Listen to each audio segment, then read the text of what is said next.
A antiga propaganda do Bamerindos, um banco que não existe mais, era mais ou menos nesse tom assim: o tempo passa, o tempo voa e o Bamerindos continua numa boa. Bom, o tempo passa, o tempo voa, mas o Brasil, nesse momento, não dá para dizer que continua numa boa, mas está numa boa disputa, isso é verdade, né? Olha, estamos a apenas 5 dias das eleições, né? Estou falando com vocês aqui nessa terça-feira, dia 25 de outubro, são 4h30 da tarde, um sol esplendoroso em Porto Alegre, céu azul, temperatura amena, 26 graus, como ele for, né? Como dizem os franceses. Pois bem, estamos a 5 dias então. Terça-feira, hoje, quarta-feira, quinta, sexta, sábado e já domingo. A rigor 4 dias, né? Porque hoje não dá terça-feira nem para contar. Hein? Estamos em cima do laço aí, dessa grande decisão aí. Domingo já é dia das eleições. Olha, eu sempre insisto com quem eu converso que não é necessário apenas separar o joio do trigo, né? Mas mais importante do que separar o joio do trigo, e é sobre isso que eu vou falar daqui a pouquinho aí, o mais importante é que tenhamos uma visão da floresta. Eu insisto muito nesses comentários com vocês aí. O que está por trás de tudo isso aí? Quais são os interesses, como dizia o governador Brizola naquela sua pronúncia carregada de gaúcho, os interesses? Que aí é a questão, você está de olho na floresta ou na árvore, né? Eu vejo muitos jornalistas, muitas pessoas, acho que a maioria até, que volta e meia está ali preocupada com a árvore, né? Ah, agora o Roberto Jefferson atirou no pessoal, oh meu Deus do céu. Opa, hoje o presidente aí denunciou ao Tribunal Superior Eleitoral a ocorrência de fraudes na programação das emissoras de rádio em relação à propaganda eleitoral. Na Bahia foi constatado, os advogados do Bolsonaro constataram que lá de cada 4 inserções na programação eleitoral de rádio do Bolsonaro, 3 foram parar na lata do lixo. Fraude.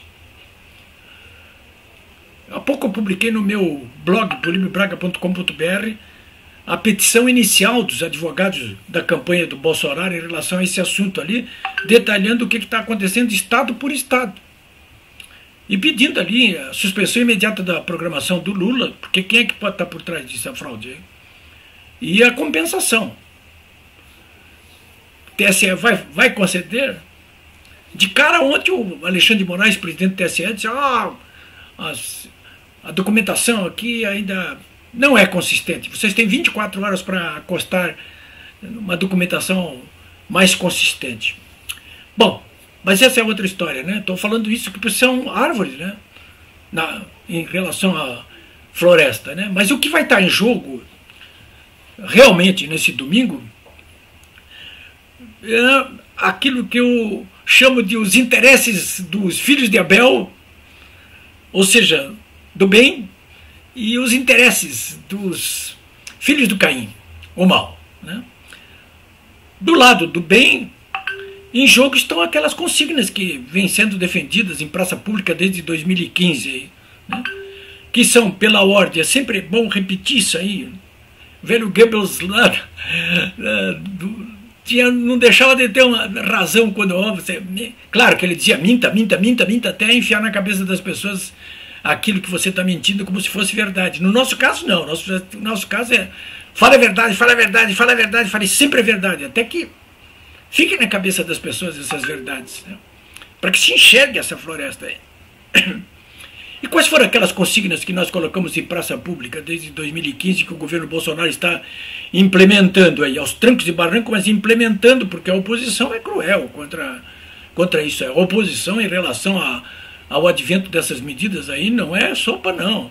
Então, primeiro, o resgate desses valores tradicionais de defesa da família, com ênfase para as crianças, o que quer dizer também combate ao aborto, à ideologia de gênero, à política nas escolas, mas também o combate à corrupção, a defesa da liberdade religiosa, a defesa da liberdade de expressão e de imprensa, o respeito às leis, às autoridades, aos pais de família, são valores éticos, nem sempre muito tangíveis.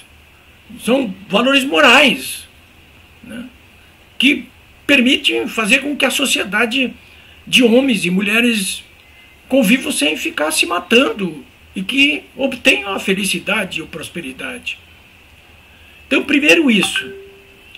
Claro que essas consignas todas, nem todas foram implementadas na sua totalidade pelo governo Bolsonaro, né? Há muito obstáculo, como eu já disse, né, a isso aí, a essa implementação. Em segundo ponto, consignas de rua também, a retomada, claro, do crescimento econômico sustentável, né, de longo prazo, como resultado do ajuste e equilíbrio das contas públicas, né, para gerar emprego e renda de maneira, quando os economistas falam de maneira sustentável, quer dizer que fique para sempre, que dure muito, né, de maneira sustentável, e que se sustente por si mesmo. É aquilo que... E com padrão FIFA, né? Ou seja, o padrão FIFA é de qualidade. Não basta apenas isso. Não basta apenas crescermos economicamente para gerar emprego e renda de modo sustentável, mas com qualidade, né? Olha, senhores, essas conquistas todas aí, elas avançam com dificuldades extremas, como vocês sabem disso aí.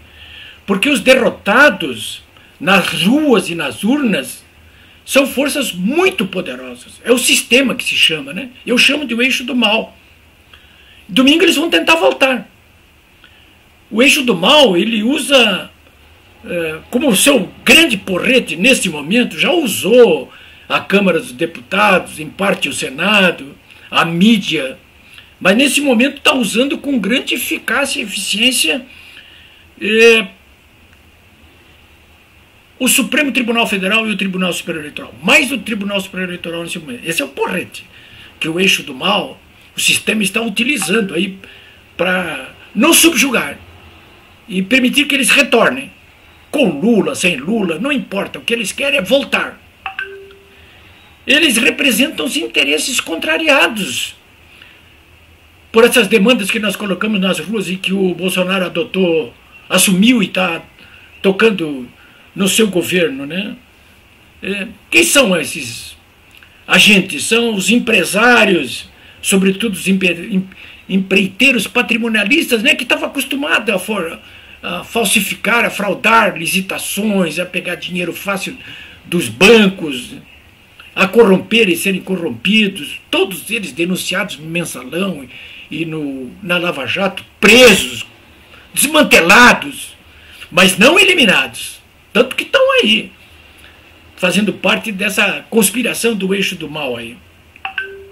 Quem mais? Os pelegos dos sindicatos.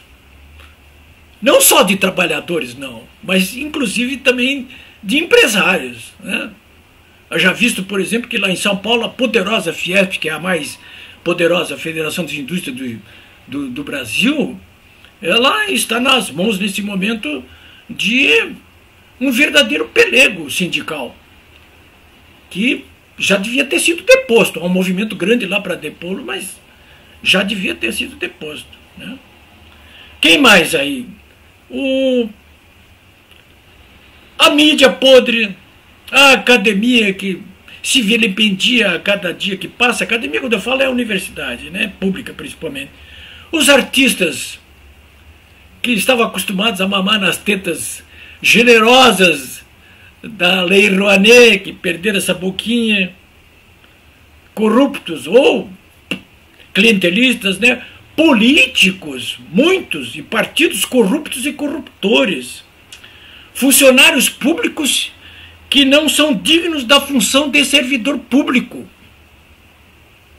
que agora nessa 1/10 hora perto da eleição estão botando as garrinhas de fora aí, assumindo candidaturas ou candidato que melhor representa os seus interesses espúrios aí. Enfim, é uma gente que desde 1500 andam pendurados na teta do governo. São os filhos de Caim. É isso que está em jogo. Olha, vocês que estão me ouvindo aqui, não caiam no jogo dos que tentam desviar o objetivo final do dia 30. Não caiam no jogo. Nada de aceitar provocação ou de provocar. A melhor provocação é pegar o voto no dia 30 e enfiar ali na urna. Né? Não se deixe desviar desse objetivo principal, né? Porque está em jogo o que é? Voltar ao passado ou construir essa rota para o futuro esplendoroso que já estamos construindo para o Brasil? Eu sei disso que eu estou falando para vocês, não é de ouvir falar. A nossa causa é maior e melhor. O que eu vejo, e que você deve estar vendo nas ruas nas últimas horas, é a adesão em massa a esse novo ciclo político, econômico, cultural, civilizatório, que começou em 2018, um novo ciclo econômico, político e cultural, que precisa se completar, principalmente pela asepsia de instrumentos republicanos que continuam contaminados pelo mal. Enfim, senhores, para encerrar esse comentário de hoje aqui, eu quero dizer para vocês o seguinte: coloque as suas bandeiras nas janelas, coloque mesmo nas janelas. Levem com vocês nas ruas e nos carros, vistam verde e amarelo. Porque, olha, é agora ou nunca. Se for agora, os nossos filhos e os nossos netos não terão que reclamar de nós no futuro. É isso aí.